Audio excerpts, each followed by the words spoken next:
In this video, I'll show you how to invite your friends using the Worldcoin app. You'll also learn how to claim rewards when your friends join using your link. Let's get started. First, open the Worldcoin app on your phone. Wait for it to load completely.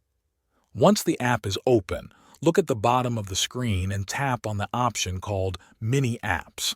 Tap on Mini Apps to continue. Now you'll see a screen with different mini apps available.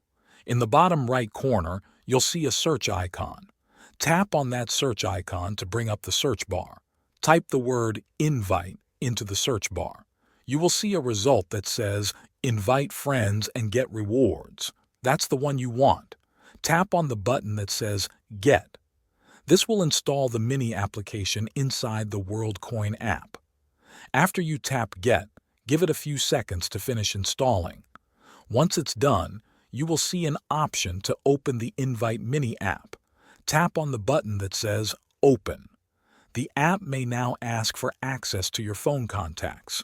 This is so you can easily invite your friends through messages. If you're okay with that, allow the access. Now you'll be able to send invites directly to your friends using your invite link.